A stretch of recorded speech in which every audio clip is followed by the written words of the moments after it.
Using 4 children at Lenox Avenue as a starting point or like a point of entry into Dawoud Bey's works, part of the Harlem USA series in the 70s, knowing what we know about the Harlem Renaissance, the way that African American scholars would refer to it then as the New Negro movement, scholars like Alan Locke, how that movement reached a significant height in the 1920s, and knowing that these Dawoud Bey photographs, the artist himself went out and took these photos in the 70s. What does it mean for the subjects of those photos to be inheriting that legacy of a Harlem that got this legendary status in the 20s, and they're coming of age in this new Harlem, this modern Harlem? First, Bey's starting point is literally at the 1969 Harlem on My Mind exhibition, which is showing works from the 1920s, from that peak of the Harlem Renaissance.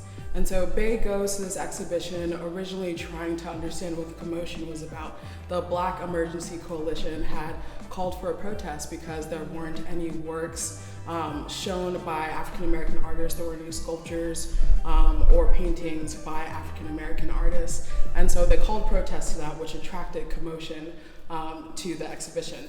Bey is there for the commotion. He's there to kind of understand what everyone is clamoring about, but he becomes enchanted by these works of James Vanderzee, which show the gorgeousness of Harlem in the 20s, shows the prominence that Black culture reaches at this time.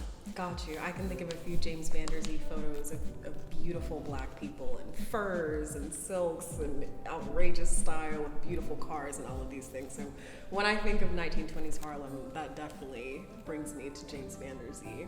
When Bey sees the work of Vanderzee, he kind of begins to understand how Blackness can be focused and be centered specifically in a museum space. This inspires him, and he takes his own photos of the 70s Harlem, which 4 Children on Lenox Avenue is a part of. We see the lineage of the Harlem Renaissance most obviously translated through the architectural details. In the background of that image, there's this Art Deco closed nightclub in which these children are kind of clamoring and getting ready for their day in front of. And so they're literally the stage for them in the 70s, the stage for Black life in the 70s is backdropped by the life of the 20s that they are inheriting.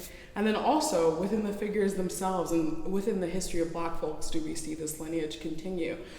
Within the children we see this pressed hair that we can tell took hours and took an amount of time to complete.